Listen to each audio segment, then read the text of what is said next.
Olá, seja muito bem-vindo ao curso Fundamentos da Fé, a Igreja para quem é a Igreja. Eu sou o Reverendo André Dantas, pastor da Igreja Presbiteriana do Brasil e também aquele que coordena, esse projeto chamado Bisbilhotei. É uma alegria enorme ter você aqui comigo para mais essa aula. E hoje, na aula de número 30, chegamos à aula de número 30, nós iremos estudar um pouco dos documentos de fé, os símbolos de fé, documentos como credos, confissões, tratados, cânones, catecismos, fórmulas, artigos, definições. Para que esses documentos servem? Quais são as críticas que são feitas a esses documentos? E a razão de nós estarmos aqui tratando sobre isso é porque nós somos confessionais. Nós confessamos a nossa fé em Cristo Jesus e isso fazemos de maneira pública. E aqui então, nessa aula de hoje, Deus permitindo, nós iremos então abordar todo esse assunto, beleza? Só para colocar aqui, como eu sempre faço, os canais pelos quais você pode entrar em contato comigo. Primeiro no Instagram é o eu_bisbilhotei. Também tem o e-mail no eu@bisbilhotei.com.br. Tem no Facebook e no YouTube o Bisbilhotei.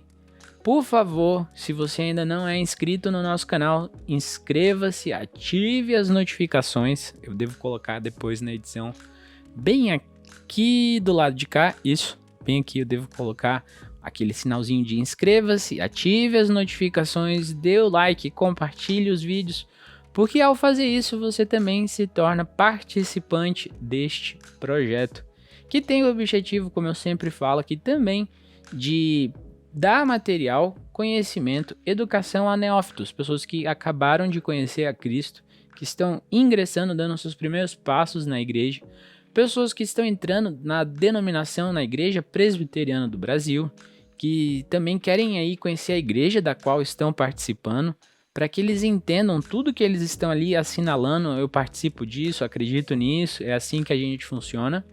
E também, se você não faz parte da igreja presbiteriana, mas deseja conhecer um pouco mais das igrejas históricas reformadas, esse aqui é um espaço onde nós estamos então discutindo todos esses assuntos. Até a última aula nós estávamos falando sobre pontos da Confissão de Fé de Westminster, e agora nós vamos então entrar um pouco na história da igreja, entrando ali na forma como a igreja vem tentando sistematizar a palavra, o que aconteceu ao longo dos séculos até que a gente chegue aqui nos anos 2000 e pouco, já estamos aí em 2023, e tudo isso para ver o que a igreja tem feito e como Deus tem preservado a sua igreja através dos séculos, apesar de nós, apesar de mim e de você, né?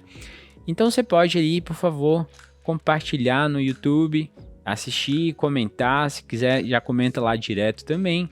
Esse é o espaço. E por último tem o site, o bisbilhotei.com.br. Esses são os meios comuns de nós entrarmos. Antes, vamos fazer uma coisa aqui que é necessário, é a oração. Vamos orar pedindo ao Senhor que nos abençoe. Eu de cá do passado, você aí do futuro, abaixe sua cabeça e leve os seus pensamentos e o seu coração ao Senhor, que nos escuta. E Ele sabe do nosso desejo de tentar aprender um pouco mais da sua palavra nesse momento. Vamos lá. Pai eterno, muito obrigado pelo dia de hoje. Eu louvo ao Senhor Deus, porque o Senhor é um Deus bondoso, que tem cuidado de nós, apesar de nós. Muito obrigado, Pai, porque o Senhor tem levantado homens, pessoas, servos do Senhor, homens e mulheres, ao longo da história da igreja, para tentar entender melhor a Tua palavra. E nós hoje, Pai, vamos estudar esse conteúdo e pedimos ao Senhor que pelo Teu Santo Espírito nos ajude a entender melhor tudo que aqui é colocado. Que as leituras que nós iremos fazer da Bíblia também nos ajudem a compreender melhor. Abençoa a vida do meu irmão, que daí onde ele está assistindo, o que ele está passando eu não sei nem quem é que está assistindo nesse momento também, mas peço que o Senhor abençoe a sua vida. E que essa pessoa, Pai, possa ter uma vida mais íntima e mais ativa e próxima com o Senhor. Cuide de todos nós. É o que eu peço, em nome de Cristo Jesus. Amém. Bom, galera, então vamos lá. Então, eu vou aqui correr primeiro para a Bíblia. Vou tirar o grandão. Desapareci. O texto que estamos aqui olhando é o texto de Gálatas, capítulo 6, e depois nós vamos para Romanos, capítulo 10. Deixa eu só dar um pause aqui, que para você vai ser questão de segundos, mas para mim vai ser alguns para eu poder ativar o mini eu. Só um segundo. Pronto, voltei. Mini eu ativado. Vamos lá. Aqui o primeiro trecho é Gálatas 6:6, que diz assim: Mas aquele que está sendo instruído na palavra, compartilhe todas as coisas boas com aquele que o instrui. Uma das coisas que a gente precisa ver antes de estudar, né, esse assunto de credos e confissões é que é nossa função compartilhar a palavra. E nós temos uma tendência a complicar as coisas. O ser humano, quando escuta muitas vozes, ele tende a complicar a comunicação. Comunicação é algo que é muito difícil de ser feito, precisa ser feito com muito cuidado. E comunicar a palavra de Deus é algo que precisa também de muito cuidado. Então aqui estamos para compartilhar a palavra de Deus. E uma das funções das confissões, dos credos, de todos esses documentos de fé é compartilhar a palavra de Deus da melhor forma possível. Não tem aí o entendimento que elas existem para sistematizar, ou para te dominar, ou para te tolir. A intenção, na maior parte dos casos, não é essa. Pode ser que tenha existido em algum momento da história, e eu imagino que tenha momentos que as pessoas tentaram criar confissões e documentos para dominar pessoas. Mas os documentos que nós vamos estar aqui olhando, a intenção deles, quando biblicamente alicerçados, é apenas compartilhar todas as coisas boas com as pessoas que são instruídas, certo? Aí a gente passa então para o segundo texto. Do segundo texto eu vou ler aqui a partir do versículo 5, e aí eu vou ler daqui em diante até talvez o versículo 10. Diz assim a palavra de Deus: Ora, Moisés descreve assim a justiça que procede da lei. Aquele que observar os seus preceitos, por eles viverá. Mas a justiça que procede da fé afirma o seguinte: não pergunte em seu coração quem subirá ao céu, isto é, para trazer Cristo lá do alto, ou quem descerá ao abismo, isto é, para levantar Cristo dentre os mortos. Porém, o que se diz? A palavra está perto de você, na sua boca e no seu coração. Isto é, a palavra de fé que pregamos. E aqui tem uma coisa que é uma base, né? Pelo que nós entendemos que é o credo, que é eu creio. Então, se com a boca você confessar Jesus como Senhor e em seu coração você crer, é o seu credo, é a sua confissão pública que Deus o ressuscitou dentre os mortos, você será salvo. Porque com o coração se crê para a justiça e com a boca se confessa para a salvação. Pois a Escritura diz: todo aquele que nele crê não será envergonhado, porque não há distinção entre judeu e grego, uma vez que o mesmo é o Senhor de todos, rico para com todos os que o invocam, porque todo aquele que invocar o nome do Senhor será salvo.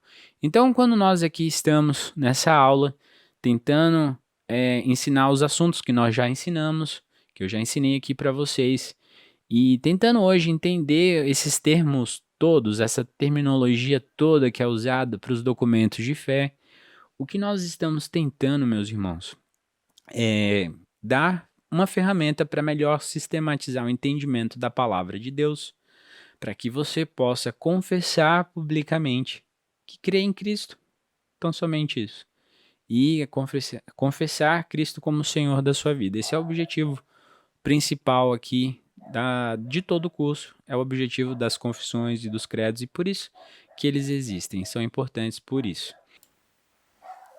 Então, gente, vamos aqui para os slides da aula de hoje, certo? Vocês viram aqui que eu tirei a parte do comentário do Rod, porque a partir dessa aula nós não estamos mais usando esse livro como base. Vou utilizar outros materiais de um curso que eu dei no seminário. Olha aqui essa imagem do portal Voltemos ao Evangelho. Eu creio que essa imagem ela é excelente para tentar entender esse assunto melhor. Bom, aqui nessa primeira imagem a gente tem a Bíblia na base das duas. E nesse canto aqui esquerdo, nós temos a primeira linha, setam os credos e as confissões de fé, e eles servem aqui como muros.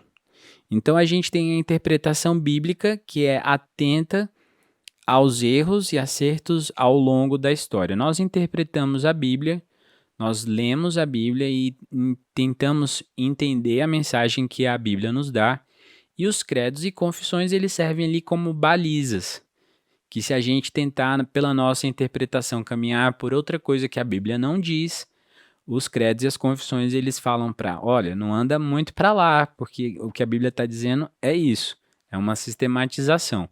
E aqui nessa segunda imagem a gente tem a interpretação bíblica que negligencia a história, que é apenas o que eu sinto agora, o que eu descubro agora. E esse é um mal dos tempos que nós vivemos atualmente. Por que eu digo isso? Porque nós vivemos em um tempo onde as pessoas elas desconsideram o velho, desconsideram a pessoa idosa, desconsideram os livros antigos, desconsideram todo o trabalho que foi feito no passado, porque eles acham que o novo é apenas o que vale. Mas se o novo não olha para os erros que foram cometidos na história, erros de interpretação até, que é o que a gente está falando aqui, nós corremos um sério risco de errar ainda de uma forma mais grave do que os nossos antecessores erraram. Logo, a gente tem a Bíblia, que é a nossa base, o nosso fundamento de fé, a nossa única regra de fé e prática. E quando nós utilizamos esses credos e confissões de fé públicas, nós então estamos aí criando uma barreira para um melhor entendimento. Ela funciona com esse objetivo, né? Os documentos históricos, que são todos esses documentos que nós iremos tratar nas próximas aulas, como os credos, as confissões, eles jamais vão tomar o lugar das escrituras. Nunca vão tomar o lugar da palavra de Deus. Mas eles existem com o objetivo de auxiliar na nossa interpretação da Bíblia, ajudando a igreja a não repetir heresias e erros, né, que surgiram ao longo da história do cristianismo. Nós estamos em 2023 e imaginem que nesses mais de 2000 anos, desde o nascimento, desde a morte, né, e ressurreição de Jesus Cristo, desde esse momento do seu nascimento em diante, desde esse momento a igreja cometeu vários erros, várias interpretações que causaram muito mal à igreja. E devido a esses erros, a igreja se levantou, homens e mulheres que estudam a palavra de Deus se levantaram para falar, olha, essa interpretação aqui que a pessoa está dando, ela é descuidada por isso, isso e isso, porque a Bíblia não diz isso. Então, se a Bíblia não diz isso que a pessoa está falando, então o que essa pessoa está falando e contraria o que a Bíblia diz é uma heresia. Isso é uma heresia, certo?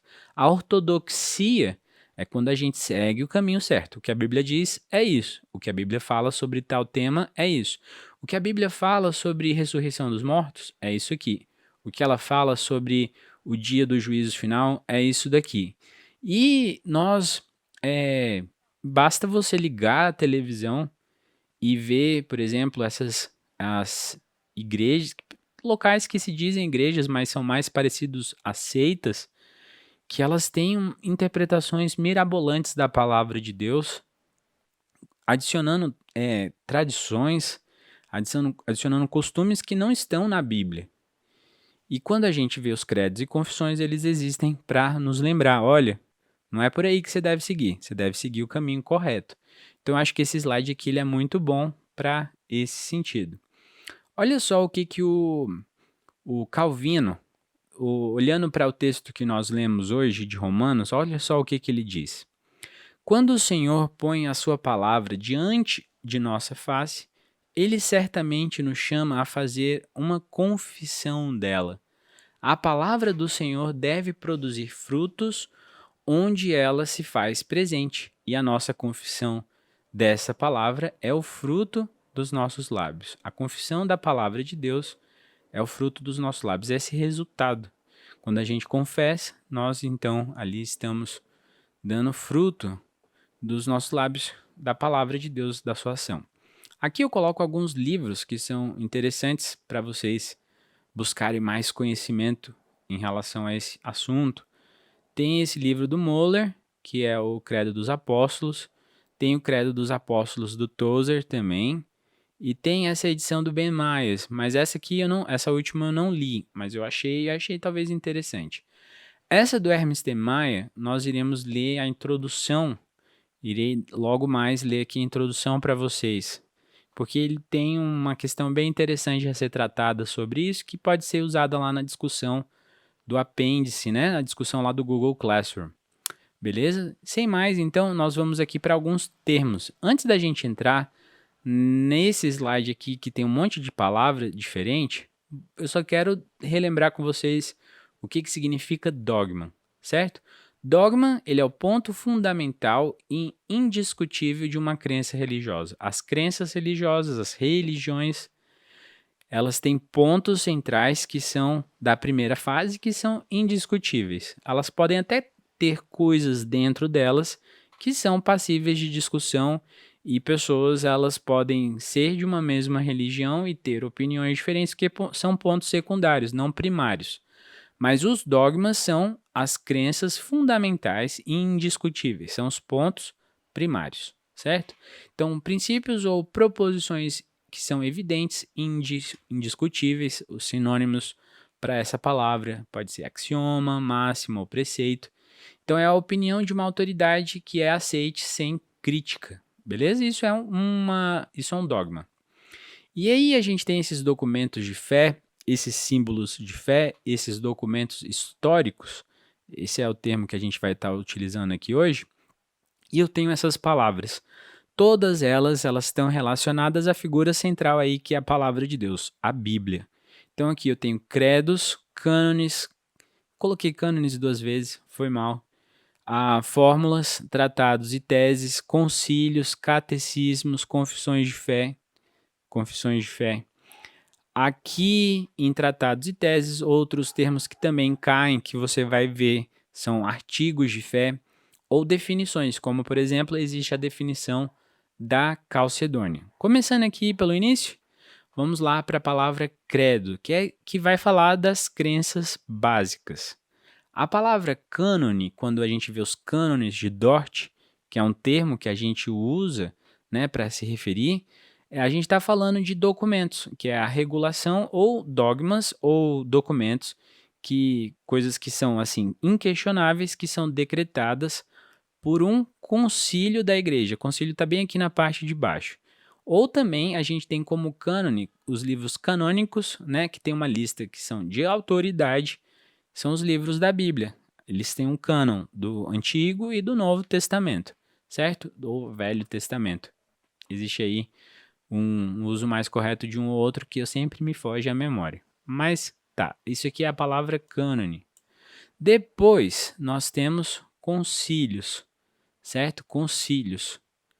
E aqui no concílio é quando as pessoas elas se reúnem, muitas vezes também de várias denominações diferentes, por exemplo, a Assembleia se reúne com a Presbiteriana, se reúne com uma Assembleia de Deus, se une com uma Batista, se reúne com outras igrejas para preservarem a fé. Quando elas fazem um documento, normalmente elas se unem ao redor de um tema. Por exemplo, vamos lá citar aborto ou a questão do homossexualismo, que nós entendemos como uma questão errada. Essa semana eu estava olhando o jornal, veio um pastor a Brasília para falar numa igreja da Assembleia de Deus, e ao falar sobre essa questão que o homossexualismo é pecado, o jornal taxou ele de preconceituoso. E é assim que a mídia se reúne, mas pontos como esse nós temos em comum. Então, às vezes, as igrejas elas se reúnem na história da igreja, desde o início da história da igreja, né? Depois ali do final após a ascensão de Cristo, a gente tem 7 principais concílios ecumênicos, né, de várias denominações, e esses 7 maiores concílios ecumênicos, eles mudaram bastante coisa e certificaram bastante coisa na história da igreja, todos com o objetivo de preservar a fé, né? E eles também são, às vezes, marcados por dissensões nesses concílios, ao invés de unir os grupos, há uma divisão das pessoas maior ainda, e, infelizmente, esses concílios ecumênicos, ou às vezes concílios até na mesma denominação, eles são caracterizados por uma grande interferência política interna dos próprios clérigos, dos próprios religiosos, como também interferência de política externa, né? No caso do país, da nação, os políticos que não confessam a fé, mas participam ou participavam da vida da igreja. Então a gente tem aí esses concílios. Iremos estudar alguns concílios, né, durante essas próximas aulas. Além dos credos que nós iremos estudar, como o credo apostólico, o credo niceno, que falam dessas crenças básicas, dos cânones de Dort, que nós iremos estudar, das definições, como definições de Calcedônia, que é produzida em específico de um tema, né, todos os tratados, as teses, artigos e definições, elas vão abordar um tema específico, enquanto talvez o concílio aborde uma maior diversidade de temas. A gente também tem os catecismos e as confissões de fé. Confissões de fé é o que a gente tem estudado ao longo dos últimos tempos, né? A confissão de fé de Westminster. E existem outras confissões, não apenas essa de Westminster, existem outras confissões, assim como existem também outros catecismos. Existe no nosso símbolos de fé, temos o catecismo maior de Westminster, o catecismo menor, o breve catecismo, né? E eles são práticos, eles têm um objetivo mais prático, mais palpável, mais direto. São para ensinar pessoas que entraram na igreja agora, são para ensinar crianças e são também para sistematizar. Existem aí catecismos que são para uso de mestres, de professores, de pastores. Então eles têm um objetivo mais didático, certo? E as fórmulas também, que ela cairia aqui nessa parte de tratados e teses, que vão tratar ali alguns temas específicos. Eu peguei num site de um dicionário católico que fala sobre fórmula, né? Então, eles tentam formular o quê? Princípios.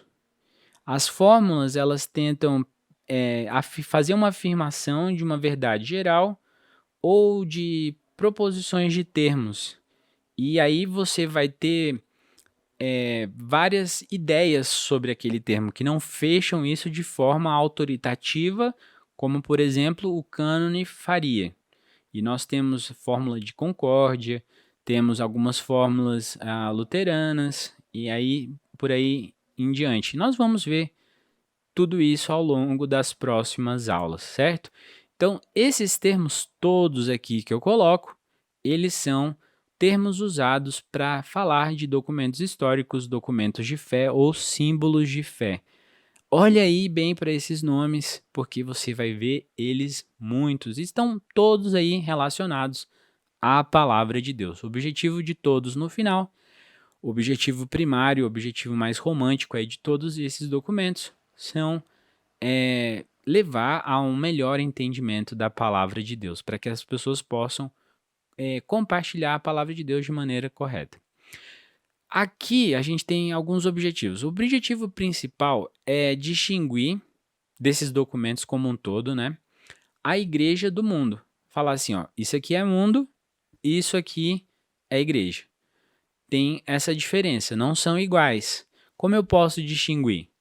Porque muitas pessoas às vezes têm dificuldade de distinguir o que é a vida de alguém que não serve a Deus, que não tem Deus como seu centro, que não entende que Deus é o Criador, que nega, que tenta rejeitar, rejeitar essa verdade a todo custo, como diz ali em Romanos 1,18.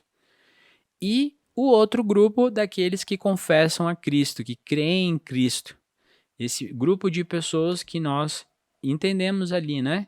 que eles confessam com a sua boca que Jesus Cristo é o Senhor e no seu coração elas creem que Deus ressuscitou o Cristo dentre os mortos. Então existe esse grupo que crê e existe esse grupo que não crê. Então o primeiro objetivo é fazer essa distinção. O segundo objetivo também é apontar o que é heresia, o que é ensino de falso mestre, do que é também a ortodoxia, que é o ensino correto, é o ensino certo. E, por final, o terceiro objetivo, se a gente pode resumir assim, um objetivo de todos esses documentos, é fazer uma distinção de denominação a denominação. O que os luteranos acreditam? Então, tem todo um arcabouço que fala como eles olham para a palavra de Deus e sistematizam a palavra de Deus. Como os assembleanos fazem isso? Tá, aqui dessa forma. São por esses documentos. São esses os símbolos de fé. São esses os documentos de fé da Assembleia. Quais são os documentos da Igreja Metodista? Tá aqui. Quais são os da Igreja Batista? Tá aqui. Quais são os da Igreja Presbiteriana? Tá aqui. E aí você vê que, por exemplo, dentro da Igreja Presbiteriana você vai ver algumas denominações ramificadas. No Brasil a gente tem a primária, que é a Igreja Presbiteriana do Brasil, mas dentro dela houveram inúmeras divisões ao longo da história. Em 150 anos, não estou aqui falando, 160 anos, não estou falando de 2.000 anos, mas em cerca de mais de 150 anos, houveram múltiplas divisões. Então o que a Unida crê? A denominação, não a Igreja Presbiteriana Unida que pertence à IPB.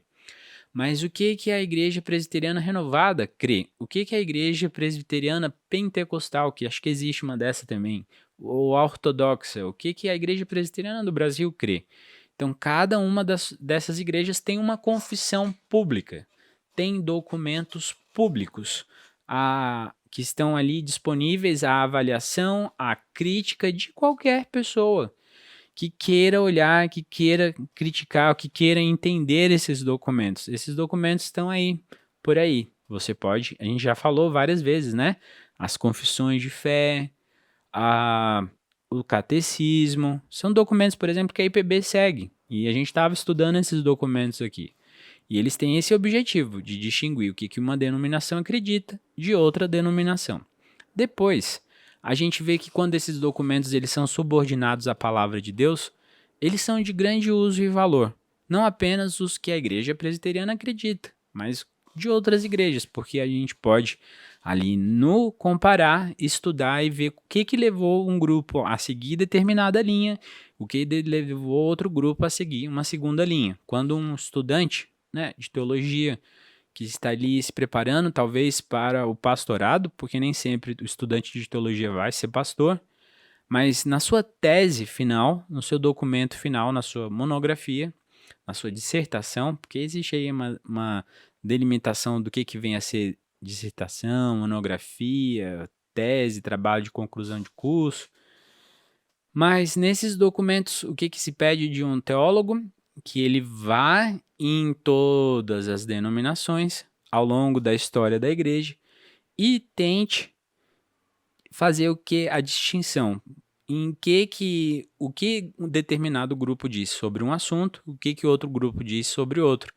E esses documentos históricos, eles nos ajudam a resumir as doutrinas de uma forma mais clara, porque não é a posição do André, não é a posição da Adriana, da Cláudia, do Maurício, do Vitor.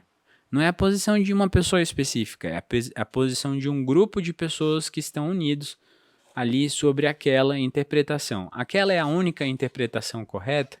Nós não entendemos que seja assim, porque a única fonte correta é a palavra de Deus. E nós, como seres caídos, estamos aí sujeitos ao erro. Então nós entendemos, por exemplo, que a confissão de fé de Westminster ela é sujeita ao erro, porque ela não é autoritativa como a Bíblia é. A Bíblia é a nossa única autoridade, a nossa única fonte de autoridade inquestionável.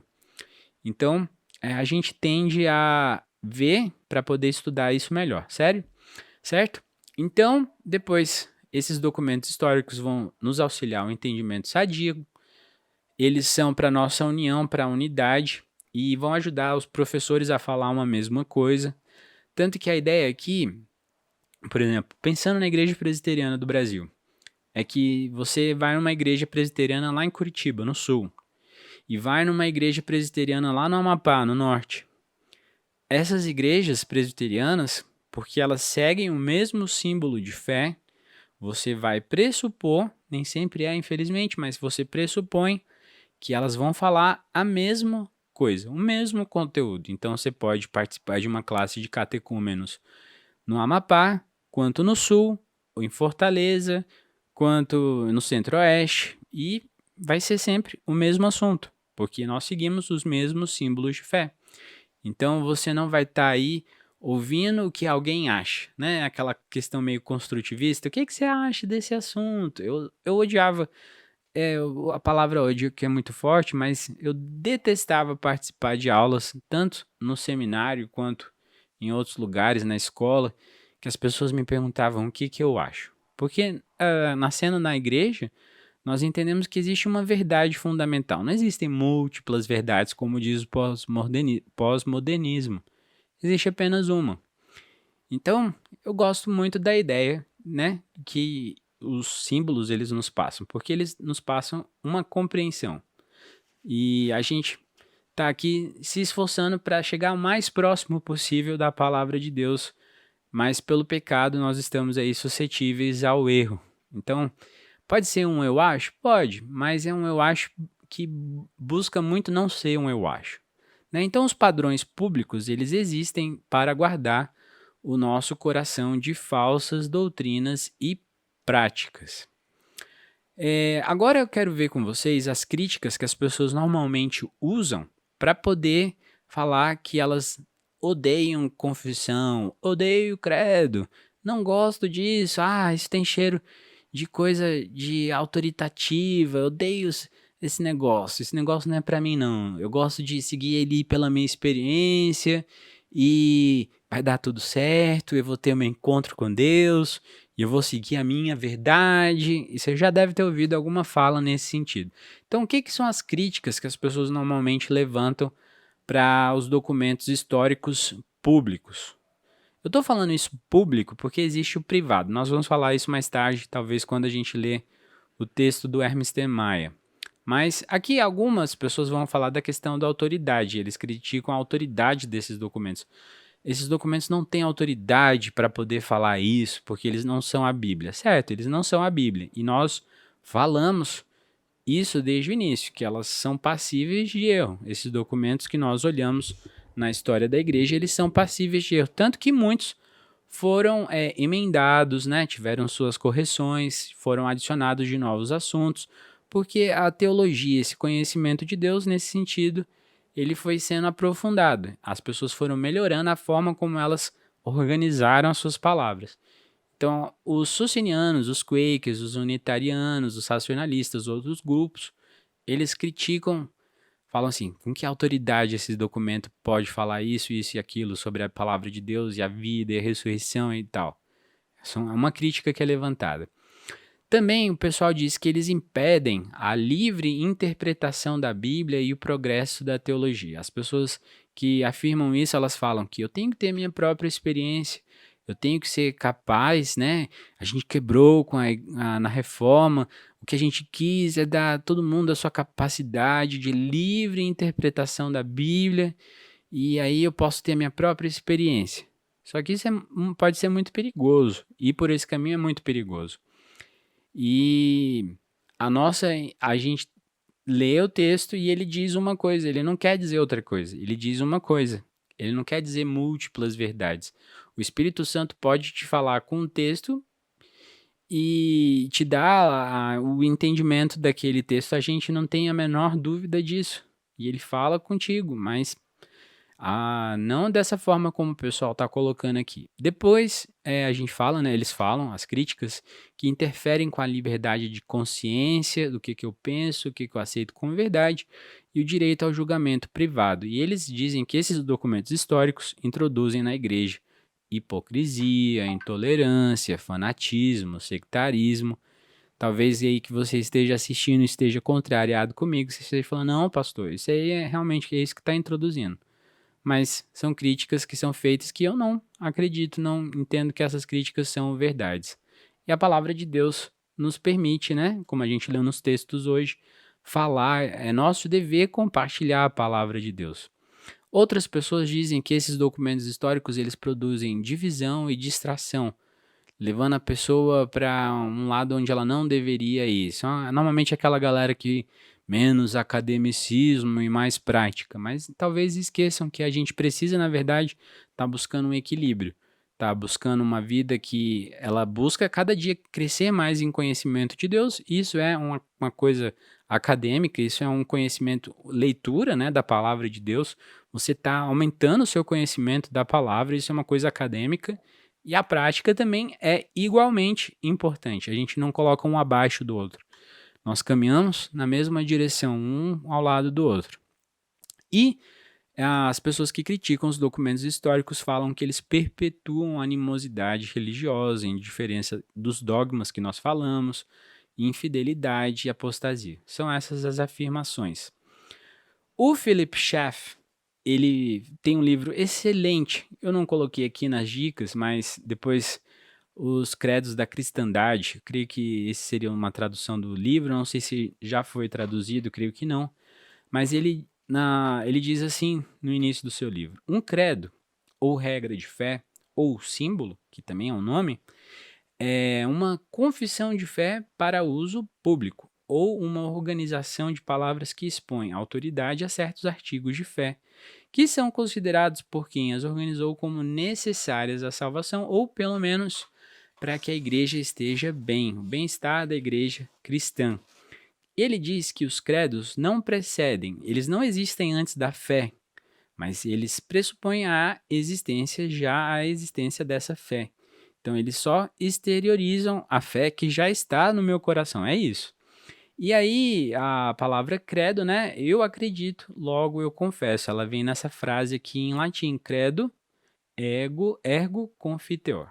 Então, quando eu digo credo, você está dizendo eu acredito. Creio em Deus Pai Todo-Poderoso. Credo, eu acredito. Então, eu acredito, logo eu confesso. Essa é a máxima, certo? Os credos, só falando aqui, já introduzindo esse assunto de credos, não falando dos outros documentos, mas os credos eles podem ser tanto declarativos quanto que são afirmações sobre determinados temas, está declarando que aquela é a verdade sobre determinado tema, ou uma coisa para interrogar, um documento que interroga, que está ali levantando dúvidas sobre algum assunto.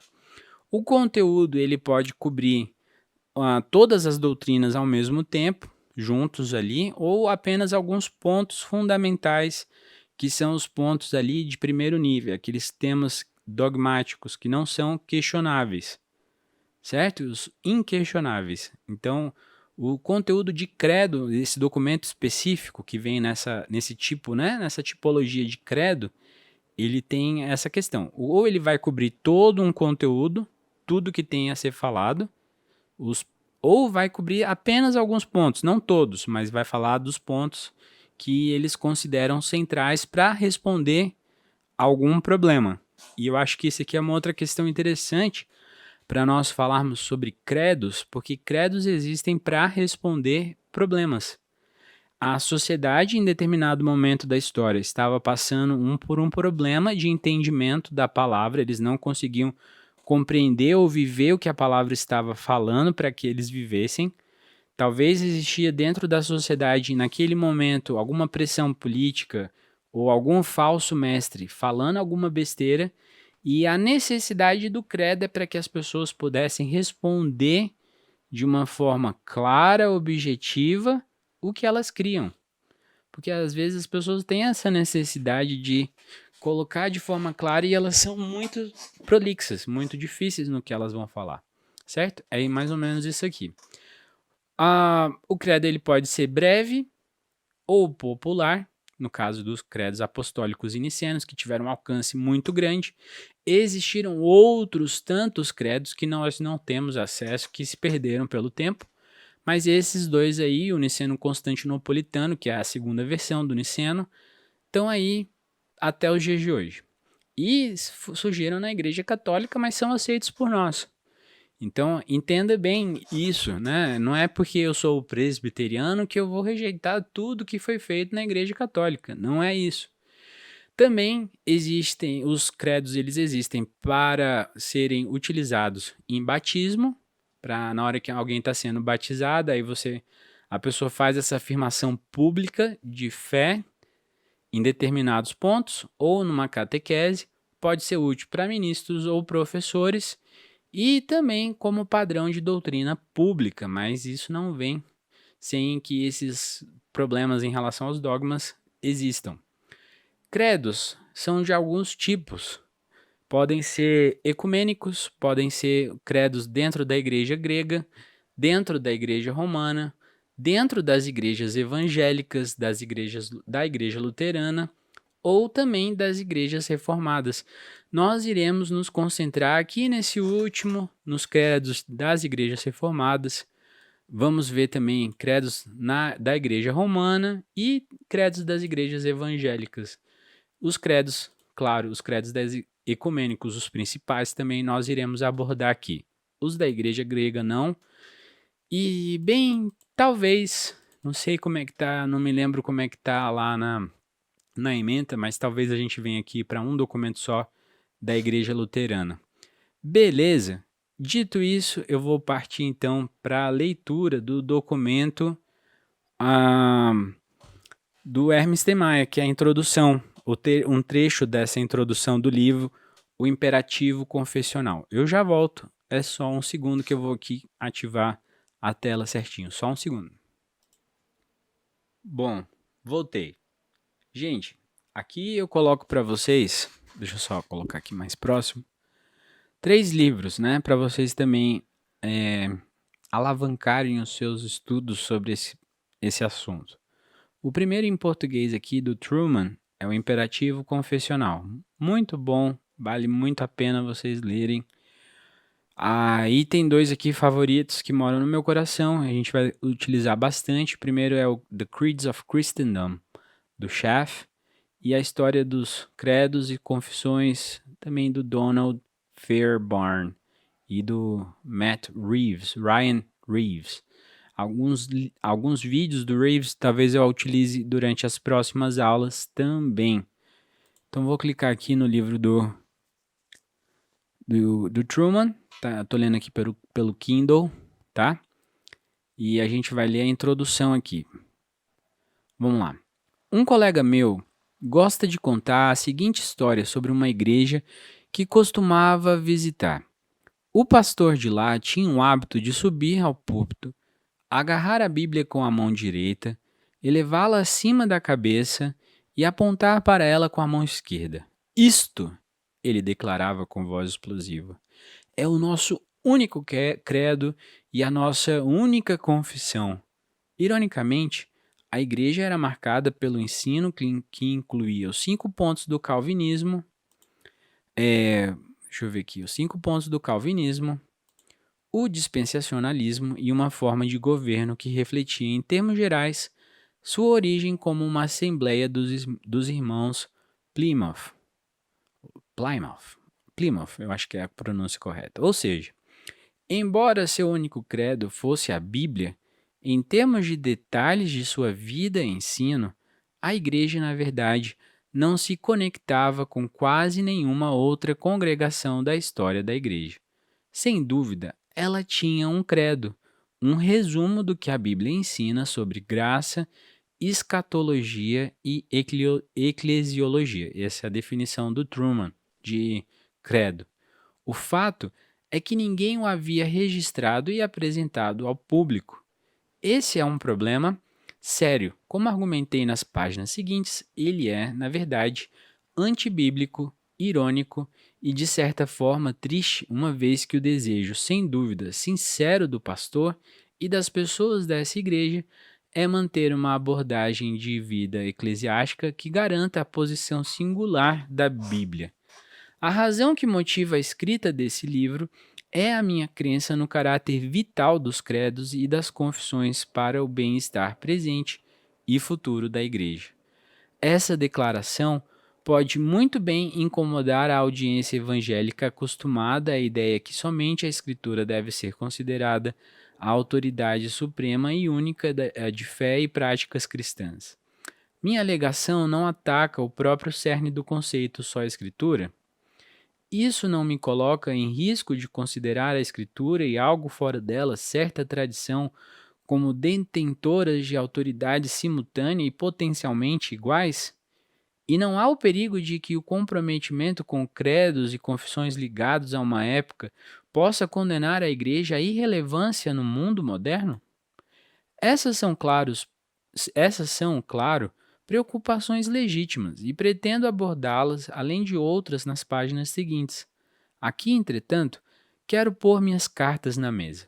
Todo autor escreve a partir de uma perspectiva particular, com argumentos moldados em alguma extensão por compromissos históricos e crenças pessoais.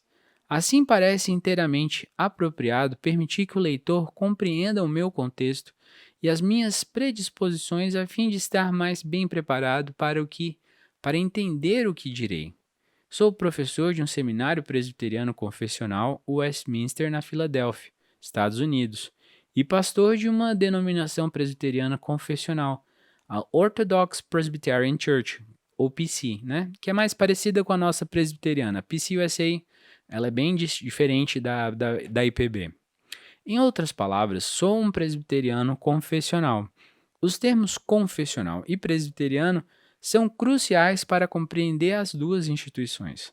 Abordando primeiramente o segundo termo, presbiteriano, significa que eu estou comprometido com a forma de governo eclesiástico presbiteriana, em que a igreja é governada em nível congregacional por um conselho ou comitê de presbíteros, em nível regional por um presbitério formado por pastores, ministros e presbitérios das igrejas da área, e em nível nacional por uma Assembleia Geral de Pastores, Ministros e Presbíteros de todas as partes do país.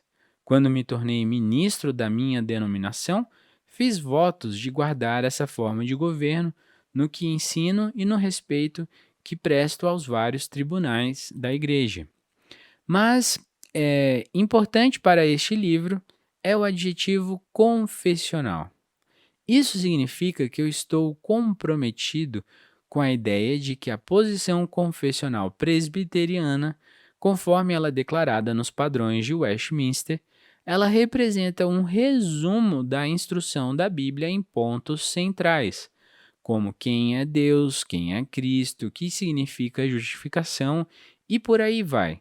Quando eu me tornei ministro, eu fiz um voto solene a esse respeito. Isso aponta para outro aspecto de ser confessional.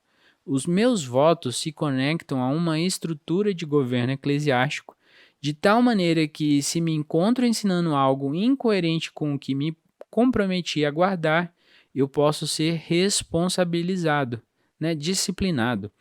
Se necessário, nas piores situações, posso até ser removido do ofício público na igreja. Note, eu disse antes que o meu voto reflete o fato de eu crer que as afirmações dos padrões de Westminster são um resumo do ensino da Escritura.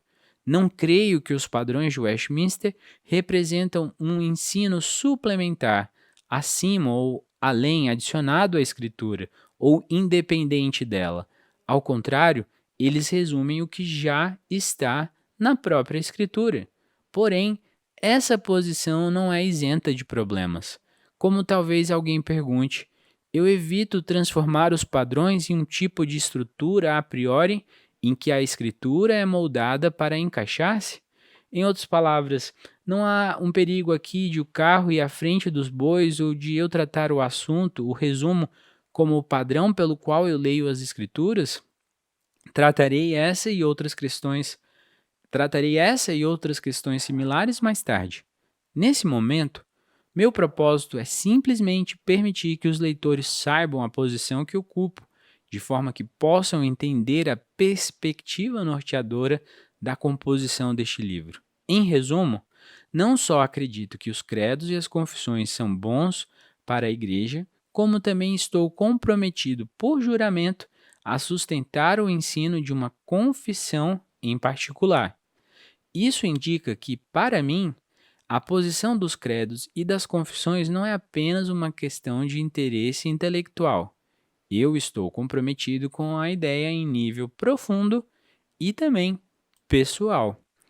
O fato de eu ser um cristão confessional me coloca em desacordo com a grande maioria dos cristãos evangélicos hoje. Isso é irônico porque muitas igrejas cristãs, durante eras, têm definido a si mesmas pelo compromisso com alguma forma de credo, confissão ou declaração doutrinária. Este é o caso dos ortodoxos orientais, dos católicos romanos, dos protestantes luteranos, reformados e anglicanos. Algumas correntes batistas também tiveram confissões, e muitas igrejas independentes hoje, que não podem se considerar confessionais, têm breves declarações de fé que definem sua identidade e crença. Ademais, como argumentarei adiante, mesmo as igrejas e os cristãos que repudiam toda a noção de credos e confissões ainda tendem a operar com um credo implícito. A despeito disso, é correto dizer que vivemos em uma era anticonfessional, pelo menos na intenção, se não sempre na prática.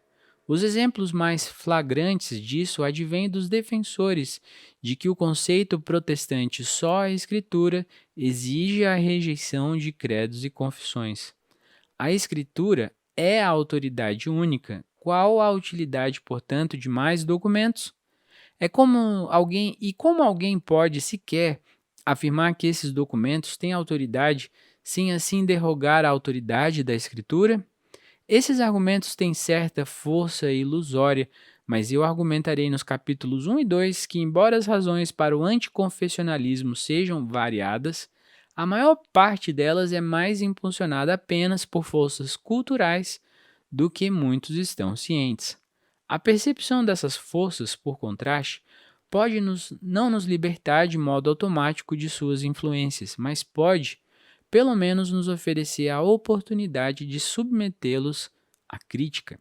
Desejo afirmar aqui a inexistência da divisão entre cristãos subscritores de credos e confissões e os que não os subscrevem. Em vez disso, os cristãos se dividem em quem subscreve credos e confissões públicos, registrados e existentes como documentos públicos sujeitos a escrutínio, avaliação e críticas públicos, e quem subscreve credos e confissões particulares, muitas vezes improvisados, não registrados e, portanto, vedados ao escrutínio público, insuscetíveis à avaliação e, de certa forma crucial e irônica, insubmissos ao teste da Escritura, a fim de ter a veracidade examinada.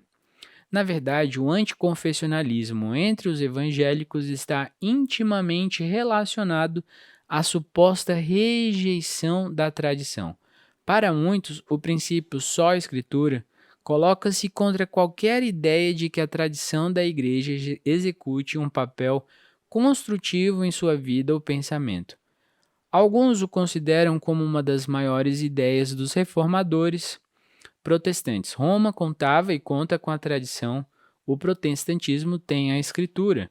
A reforma do século XVI foi, portanto, a luta pela autoridade com a tradição da Igreja contraposta à supremacia da Escritura. E os evangélicos modernos permanecem em sintonia com seus predecessores protestantes nesse assunto. Alguns momentos de reflexão, todavia, indicam quão enganosa e, na verdade, falsa é a alegação de que os protestantes têm a Bíblia em lugar de da tradição. A maioria dos evangélicos, por exemplo, evidentemente faz uso de traduções da Bíblia, e essas traduções, sejam elas a NVI, a ACF, a NTHL ou a ARA, né? Nova Versão Internacional, Almeida Corrigida Fiel, Nova Tradução na linguagem de hoje, ou a ARA, Almeida Revista e Atualizada, permanecem nas tradições firmadas de tradução linguística e lexicográficas bíblicas, entre outras. Ademais, por trás dessas traduções estão os textos originais em hebraico ou grego. Assim, tradições de entendimento textual também subjagem a essas traduções. E mesmo para os gênios linguísticos que se sentem mais confortáveis com o hebraico ou o grego, essas várias tradições moldarão a escolha do texto, a maneira como as línguas são apreendidas e o tipo de escolhas feitas em questões de gramática, síntese e vocabulários obscuros. Assim, só a escritura, de modo independente de seu sentido, não pode significar a aproximação da escritura no vácuo. E podemos levar essa reflexão sobre a tradição mais adiante. Todos os pastores protestantes, mesmo os mais fundamentalistas, sendo remotamente competentes, prepararão os sermões com a ajuda de léxicos, comentários e livros de teologia. Assim que retiram um desses livros da estante e começam a lê-los, estão, claro, utilizando de forma positiva a tradição da igreja. Eles não estão lendo apenas a palavra de Deus, estão lendo os pensamentos e as reflexões sobre a palavra oferecidos por outra pessoa e articulados por meio de palavras, frases e parágrafos não encontrados na Bíblia. De fato, assim que alguém usa a palavra trindade no púlpito, está utilizando a tradição e não a escritura. Porque não tem essa palavra, né? Desse jeito escrito assim. Na verdade, a tradição não é a questão. Os pontos em debate realmente são como definir a tradição e como entender a maneira como ela se conecta à escritura. De fato, este era o ponto crucial da reforma, não tanto uma batalha entre a escritura e a tradição, mas entre diferentes tipos de tradições. Em uma famosa discussão entre uma das principais vozes da Reforma Católica, o cardeal Sadoleto e o reformador João Calvino, Sadoleto argumentou que os protestantes tinham abandonado a tradição da Igreja. Calvino respondeu que, ao contrário, os protestantes detinham a verdadeira tradição e a Igreja Católica havia se afastado da verdade. O ponto era simples e bem estabelecido. A tradição que transmitia o entendimento correto da Escritura de geração a geração pertencia aos protestantes. Este não é o lugar para debater a veracidade da alegação de Calvino sobre o conteúdo da tradição. Basta perceber que ele entendia a reforma não como a escritura contra a tradição, mas a tradição escriturística contra a tradição anti-escriturística. Então, a partir daí, os protestantes cuidadosos entendem que os reformadores defendiam o que se poderia chamar de tradução regulada pela escritura. Em outras palavras, os protestantes têm consciência do uso de um vocabulário e uma terminologia conceitual não encontrados de modo explícito na Bíblia, mas eles os entendem úteis para compreender as declarações da Escritura, e no ponto em que são inadequadas para a tarefa, ou mesmo contradizem a Escritura, elas devem ser modificadas ou abandonadas. O mesmo vale para os credos e confissões da Igreja, que são, poderíamos dizer, os depósitos mais concentrados de tradição conforme a afirmação da Igreja. Esses documentos muitas vezes são referidos como regras reguladas ou, em latim, norma normata, em contraste com a Escritura, que é a regra reguladora, ou norma normans, que significa que todos os credos e as confissões representam declarações públicas das crenças de uma igreja ou denominação em particular sobre os ensinos da Escritura de forma sintética. Por sintético, não quero dizer falso, como no caso de uma fibra sintética projetada para parecer algodão, embora não seja de fato algodão, por exemplo, nylon. Falo de uma apresentação que não é apenas uma coletânea de versículos bíblicos, mas um sumário temático do que a Bíblia ensina. Assim, no Credo Niceno, nós temos uma explicação da identidade de Deus como Pai, Filho e Espírito Santo, considerada a representação do que a Bíblia ensina integralmente sobre o assunto. O ponto importante é perceber que as declarações são públicas e, portanto, abertas ao escrutínio público à luz do ensino da Escritura. Assim, elas podem ser aceitas ou rejeitadas, modificadas ou esclarecidas, como e quando forem achadas em falta. O contexto e os meios para a mudança discutiremos em outro lugar. Aqui quero apenas que o leitor perceba a natureza sintética e pública dos documentos. Esse livro consiste em 6 capítulos. No capítulo 1, eu examino algumas das poderosas correntes da cultura moderna que servem para tornar toda a ideia de credos e confissões algo implausível. Não quero reduzir as objeções evangélicas a essas forças seculares, mas creio que a compreensão delas pode ser de grande ajuda para esclarecer o porquê o empreendimento da defesa do confessional pode ser difícil nos tempos atuais. Só um segundo.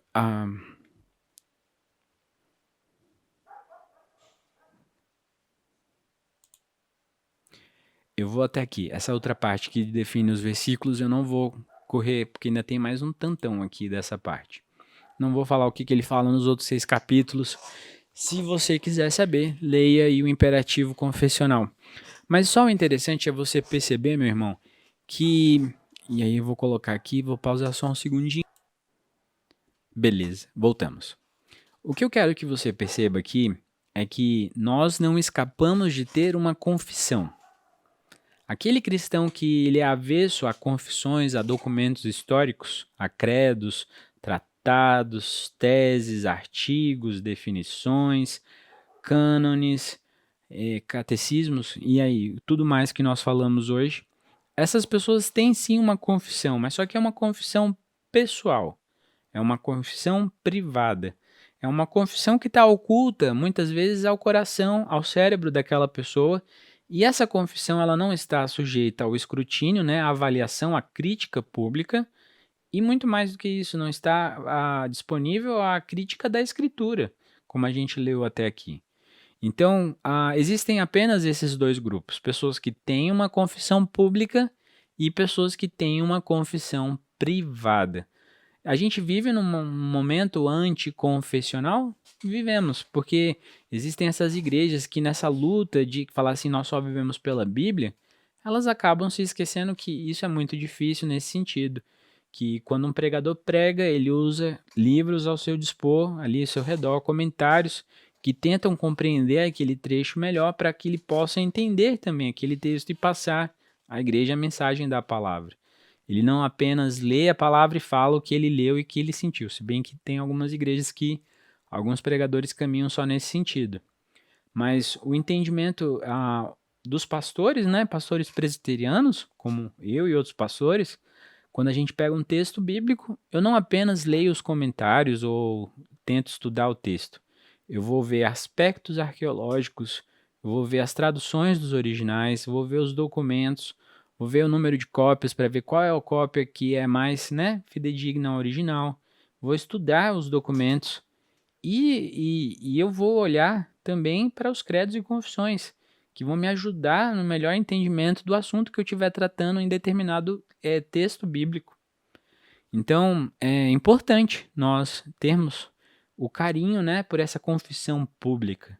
Confessar ao Senhor é como diz ali Romanos 10, quando a gente confessa ao Senhor que Jesus é o nosso Senhor e a gente acredita ali no nosso coração, essa confissão pública ela é somente um resultado. Não deveríamos ter medo, não deveríamos ter receio. Seremos perseguidos por causa da nossa confissão? Seremos. Mas o Senhor há de cuidar do seu povo até o final. Devemos ter essa certeza aí no nosso coração. Bom, chegamos ao final do conteúdo da aula de hoje. Certamente extrapolamos 1 hora. Mas é isso aí, gente. A aula tem que ser dada até o final. Se você tem alguma dúvida, né, mande a sua dúvida por um dos canais. Só lembrando aqui para vocês, tem o site, tem também o Facebook, o YouTube, manda seu comentário no próprio vídeo. Tem também o e-mail, não funciona com sinal de fumaça, mas o e-mail tá lá, eu te respondo assim que você mandar. E lá pelo Instagram também mande seu comentário. Como sempre, é uma alegria se você chegou até o final, muito obrigado, que Deus te abençoe. E se Deus quiser, nos encontramos na próxima semana para mais uma aula do curso Fundamentos da Fé, a Igreja para quem quer ser igreja ou para quem é igreja. Que Deus te abençoe e é isso aí. Deus te abençoe e até mais. Fui!